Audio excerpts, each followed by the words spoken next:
WHIP Philadelphia.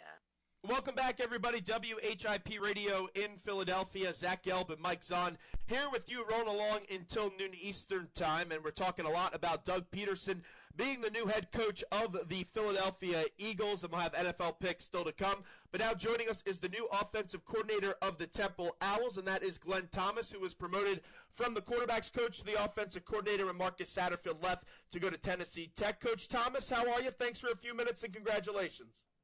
Doing good, Zach. Appreciate you having me, man. Well, thank you for coming on. And so you had Marcus Satterfield. He leaves to go to Tennessee Tech, and then that position was open for the offensive coordinator position. I thought that they were going to promote you, which they eventually did. I thought that was a logical thing. When did Matt come to you and say, hey, we're going to make you the offensive coordinator? How did that go down? Well, there wasn't a definite time frame. I think from his perspective, I think he kind of wanted the dust to settle a little bit and not make any quick decisions. Would definitely there's a structure in place that I think he's pleased with, and he wanted to make sure that I think from his perspective he wanted to make sure all the ducks were in row and create the atmosphere that we've already created here and make the decision that would help us moving forward. So there was not a definite time frame for that. I think he felt like that was the direction to go. So he made that move, and obviously I'm ecstatic about it. Talking about the offense and seeing what they did last year, they definitely improved from where they were. And I know you weren't here 2 years ago as you were the quarterback's coach with the Atlanta Falcons. But when you assess this offense this year, what were some positive things you saw, and what are some things that you think need to improve?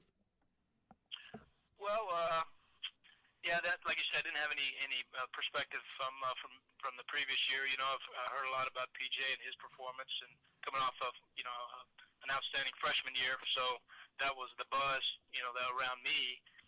But I was pleased with his progression as a quarterback, learning what the defense is doing and how to react to the defense. So I was pleased in that way. We ran the ball decent. We threw it decent. At the end of the day, you just got to be more efficient all around. Get yourself in manageable third downs.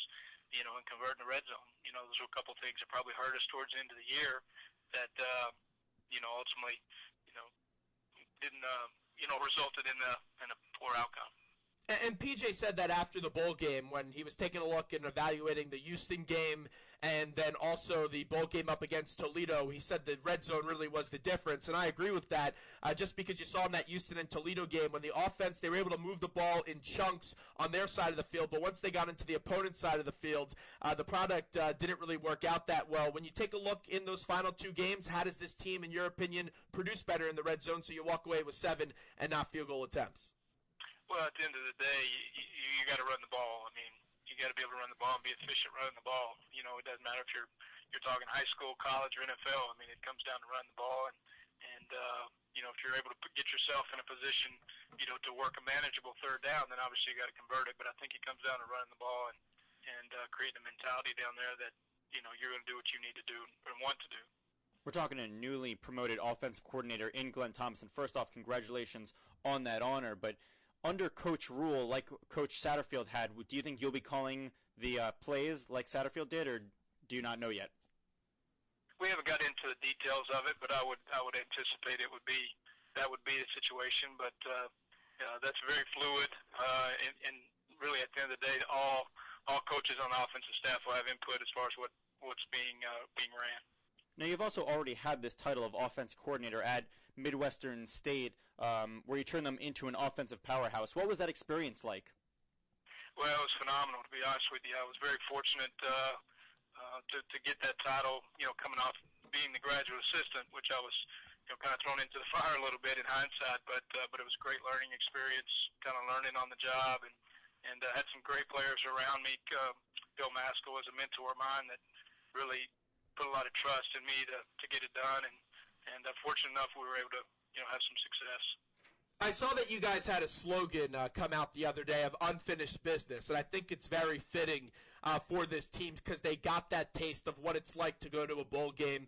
They got that taste of what it's like to compete for a conference championship. And after the bowl game, the conversation was I was talking to Matt Rule, came about the leadership of P.J. Walker, and he said, hey, it better be his team, and he would hope that it is his team, and he thinks that it will go that way when you take a look at it. But when you've finally been able to see P.J. Walker for a year, what are some things that you're going to want to challenge him to do in his senior year, his last year with the Temple Owls?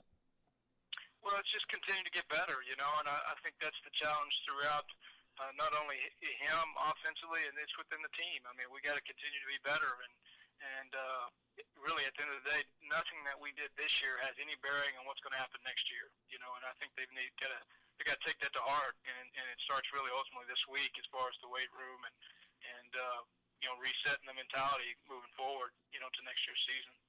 And as you all know, a quarterback's best friend, of course, is a running back. Jahad Thomas had a sensational year for the Temple Owls, but you do have a lot of good backs behind him, and I would imagine you want to get those running backs involved a little bit more to kind of diminish those carries from Jahad, because Jahad ran the ball a lot, and he's kind of a smaller back, but Jahad's still going to get a plethora of carries for this team just because of how dynamic he is. Those running backs behind Jahad Thomas, who are some of those that you think could really contribute to this team next year?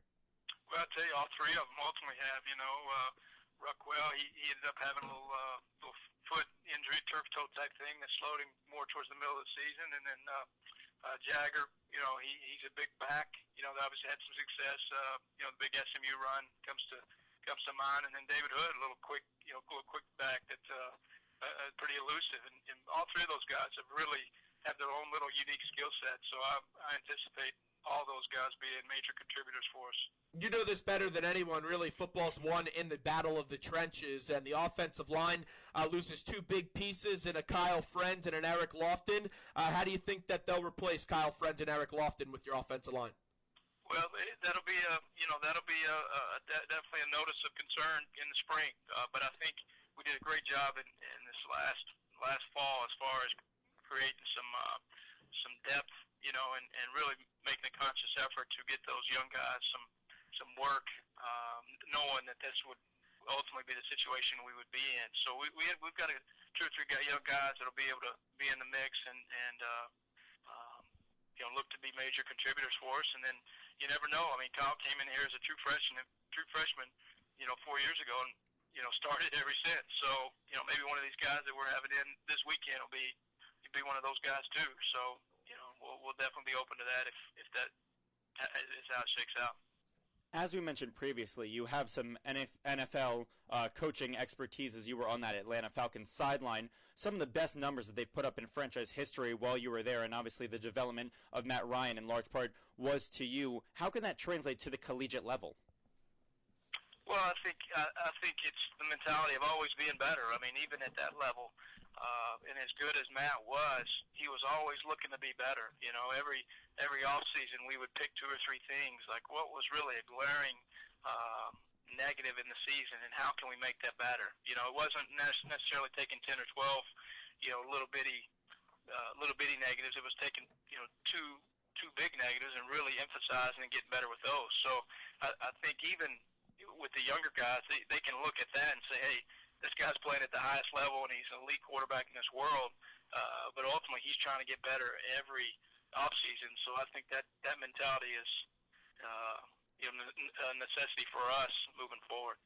One of the underrated positions on the offense is the tight end position, and obviously sometimes they can be a blocker, sometimes they can come out and even catch a pass. You were fortunate enough to see Tony Gonzalez near the end of his career in Atlanta. You have one more year with Colin Thompson, a few more with Kip Patton. What do you see from these guys moving forward? Well, I'll tell you, we're pleased with both those guys. I mean, they really brought a lot to the team.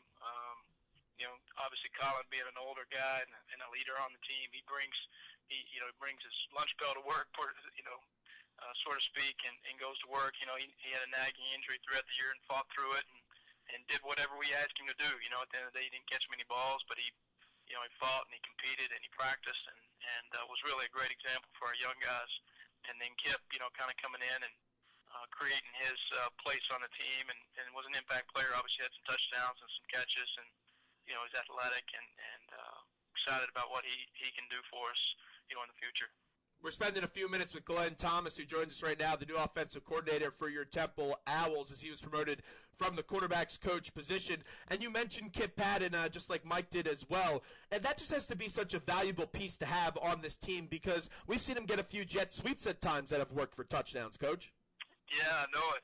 It's good. He brings that unique skill set to, a little speed and power. And if we can, outflank the defense or out-leverage them, that's showed to be advantageous for us. So, we're going to research this spring. How can we get in the ball more and let him do good things? Because when the ball's in his hands, ultimately good things happen. And that's the thing. You're going to have to challenge and find a way how to use him correctly. Is there a player that you've seen in your years of coaching that reminds you a little bit of Kip Patton? Yeah, that's a good question. Off the top of my head. He does some. You mentioned Tony Gonzalez. He does some Tony Gonzalez things. I mean, he just got a knack to get open. Like I said, towards the end of Tony's career, he wasn't ultimately fast, but he was as savvy as they come as far as using his hands and leverage and a little push off here or there to get open. Kip's kind of got that little knack. He's always kind of find a way to get open, and then he makes the guy miss. After the ball's in his hand. Wrapping up with the new offensive coordinator for the Temple Owls in Glenn Thomas. Can you give the listeners maybe one name of a guy that you didn't see on the field last year that much that you think could play a big role with this team coming up next year?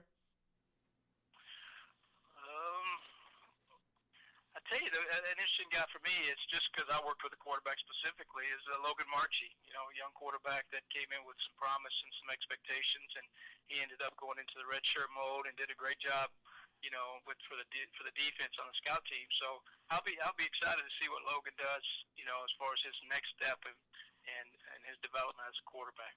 Now, before we let you run, Coach, I just have to bring up one thing on the Philadelphia Eagles front, and I don't know how plugged in you are with the Eagles, but you do have some NFL experience like we've mentioned, and I know you've never worked, I don't think to my knowledge, with Doug Peterson, who's going to be tapped as the new Eagles head coach, but I know you coaches like to talk a lot, and you guys are both offensive-minded. Is there anything you could tell us about Doug Peterson and what he could bring to the Eagles?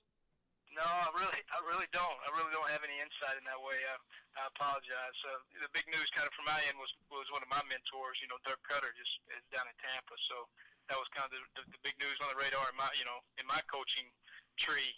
But no, Doug's done a great job. Obviously, have some ties with Matt and Andy Reid, and obviously Dirk Cutter and Andy Reid. So I kind of know that world a little bit.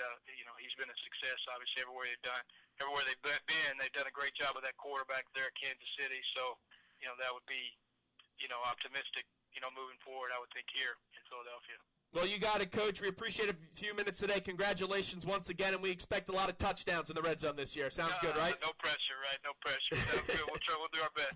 All right, there he is, the new offensive coordinator of your Temple Owls, as that is Glenn Thomas. So it's always good to hear from him. And I thought that was the right hire. I don't think you had to get real creative with it and go outside of the organization to bring in an offensive coordinator, because you had a really brilliant mind that has coached guys like Roddy White, Matt Ryan, Tony Gonzalez, and he could bring a lot, and that's big for recruiting too. You walk into a home and you sit down with the kid and go, oh, hey, I coached Tony Gonzalez. People go, oh, wow, like that's really impressive, and I believe that he's going to do some wonders with this Temple offense. I'm feeling very good about this Temple offense entering this season that starts your way in September up against Army it is. So